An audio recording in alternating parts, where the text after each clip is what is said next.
पता नहीं क्यों, लेकिन आजकल बहुत से लोग मुझे और मेरी कहानी को गलत समझ रहे हैं।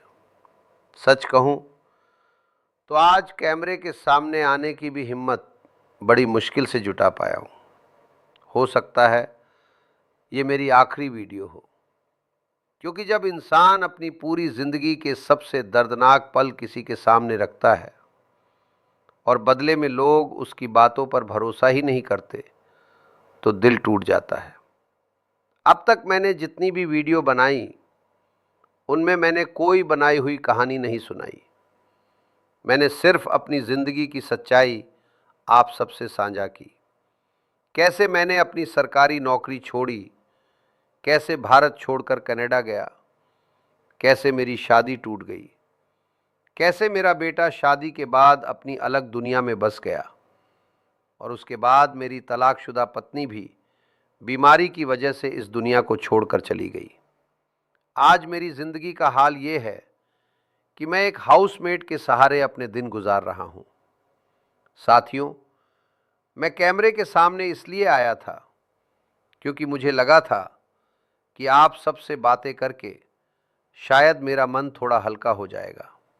और सच कहूं, आप में से बहुत लोगों ने मुझे इतना प्यार और अपनापन दिया कि मैं जीवन भर नहीं भूल सकता। लेकिन कुछ लोगों ने मेरी पूरी ज़िंदगी को ही झूठ समझ लिया। किसी ने कहा कि मेरी कहानी बनाई हुई है, तो किसी ने कहा कि मैं कोई एआई से बनाया गया इंसान हूं। साथियों, मैं भी आपकी तरह एक साधारण इंसान हूं, जिसने अपनी ज़िंदगी में सुख भी देखे हैं और ऐसे दुख भी देखे हैं जिन्हें शब्दों में बयां करना आसान नहीं होता। इसीलिए आज इस छोटी सी वीडियो में मैं आखिरी बार अपनी ज़िंदगी के उन 4 बड़े पड़ाव आपके सामने एक एक करके रखूंगा, ताकि आपके मन में जो भी सवाल या शंका है वो हमेशा के लिए दूर हो जाए। तो आइए शुरुआत करते हैं। साथियों, अब मैं आपको अपनी ज़िंदगी के दूसरे सबसे बड़े फैसले के बारे में बताना चाहता हूँ। भारत छोड़कर कनाडा जाने का फैसला। बहुत लोग सोचते हैं कि जो भी कनाडा चला जाता है उसकी ज़िंदगी बन जाती है, लेकिन मेरी ज़िंदगी में ऐसा नहीं हुआ। जब मैं भारत से निकला तो मेरे मन में सिर्फ एक ही सपना था कि मेहनत करके अपने परिवार का भविष्य बेहतर बना सकूं। लेकिन किसी नए देश में जाकर फिर से ज़िंदगी शुरू करना बिल्कुल आसान नहीं होता। नई जगह, नए लोग और हर दिन खुद को साबित करने की जद्दोजहद, यही मेरी नई ज़िंदगी बन गई थी। सबसे ज़्यादा जो बात मुझे तकलीफ़ देती थी वो थी अपने लोगों से दूर रहना। कई रातें ऐसी गुजरीं जब बस भारत, अपना घर और अपने परिवार की याद आती थी। लेकिन फिर खुद को यही समझाता था कि ये सब अपने परिवार के बेहतर भविष्य के लिए कर रहा हूँ। मैं कनाडा की बुराई बिल्कुल नहीं कर रहा। उस देश ने मुझे मेहनत करने का मौका दिया, सम्मान से जीना सिखाया, लेकिन बदले में अपने लोगों का साथ भी मुझसे दूर हो गया। शायद यही बात बहुत लोग समझ नहीं पाते। जब मैं अपनी ज़िंदगी के अनुभव आपके साथ साझा करता हूँ, तो कुछ लोग कहते हैं कि ये सब कहानी है या ऐसा हो ही नहीं सकता। लेकिन साथियों, अगर ये कहानी होती तो मैं इसे कभी सुनाता ही नहीं। ये मेरी ज़िंदगी का सच है, जिसे मैंने हर दिन जिया है। साथियों, अब मैं अपनी ज़िंदगी के उस हिस्से की बात करना चाहता हूँ जिसके बारे में सबसे ज़्यादा सवाल पूछे जाते हैं, मेरे और मेरी पत्नी के तलाक की। बहुत लोगों ने अपनी अपनी तरफ से कहानियाँ बना ली।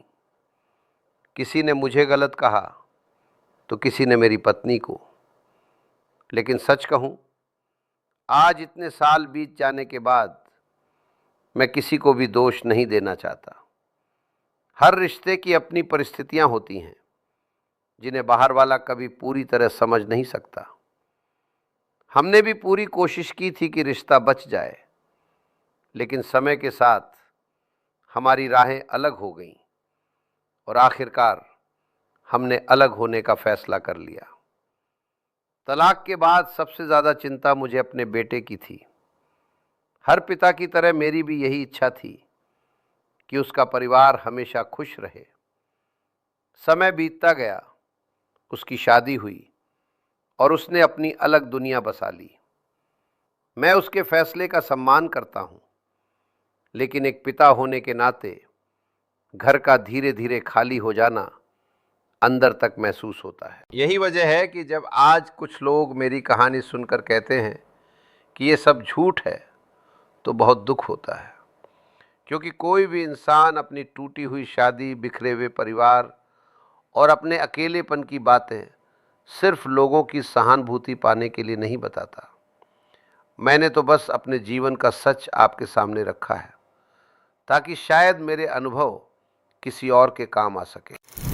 साथियों, अब मैं अपनी ज़िंदगी के उस आखिरी पड़ाव की बात करना चाहता हूँ, जिसे याद करते हुए आज भी मन भारी हो जाता है। तलाक के बाद मेरी पूर्व पत्नी भारत लौट गई थी, जबकि मैं कनाडा में ही अपनी ज़िंदगी जीता रहा। समय के साथ हमारे रास्ते अलग हो गए, लेकिन मन में कभी एक दूसरे के लिए नफ़रत नहीं आई। फिर एक दिन भारत से खबर मिली कि मेरी पूर्व पत्नी कई दिनों से बीमारी से जूझ रही थी और आखिरकार इस दुनिया को छोड़कर चली गई। सच कहूँ, जिस इंसान के साथ आपने अपनी ज़िंदगी का एक बड़ा हिस्सा बिताया हो, उसके जाने की खबर तलाक के कई साल बाद भी दिल को झकझोर देती है। रिश्ता भले ही खत्म हो गया था, लेकिन यादें कभी खत्म नहीं होती। आज भी मैं कनाडा में अकेला रहता हूँ। मेरी देखभाल के लिए एक हाउसमेड आती है और उसी के सहारे मेरी दिनचर्या चलती है। शायद यही वजह है कि मैंने ये यूट्यूब चैनल शुरू किया, ताकि अपने जीवन के अनुभव आप सबसे बांट सकूं और मेरा मन भी थोड़ा हल्का हो सके। लेकिन जब कुछ लोग कहते हैं कि ये सब झूठ है या ये आदमी एआई से बनाया गया है, तो सच मानिए बहुत तकलीफ़ होती है। मैं किसी से सहानुभूति नहीं चाहता, बस इतनी सी गुजारिश है कि किसी इंसान की पूरी कहानी जाने बिना उसके दर्द का फैसला मत कीजिए। साथियों, अगर आपने इस वीडियो को यहाँ तक देखा है, तो दिल से आपका धन्यवाद। आपने अपना कीमती समय निकालकर मेरी बातें सुनी और मेरी ज़िंदगी को समझने की कोशिश की। इसके लिए मैं हमेशा आपका आभारी रहूँगा। मैं ये नहीं कहता कि हर कोई मेरी बातों पर यकीन करे। हर व्यक्ति को अपनी राय रखने का अधिकार है, लेकिन बस इतनी सी गुजारिश है कि किसी इंसान की पूरी कहानी जाने बिना उसके बारे में कोई फ़ैसला मत कीजिए। कई बार जो दर्द कैमरे पर दिखाई देता है, उससे कहीं ज़्यादा दर्द इंसान अपने अंदर लेकर जी रहा होता है।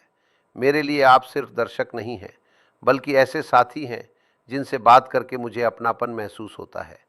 शायद इसी वजह से मैं अपनी ज़िंदगी के वो हिस्से भी आपके सामने रख पाया जिन्हें मैं कभी किसी से कह नहीं पाया। एक बार फिर आप सभी का दिल से धन्यवाद।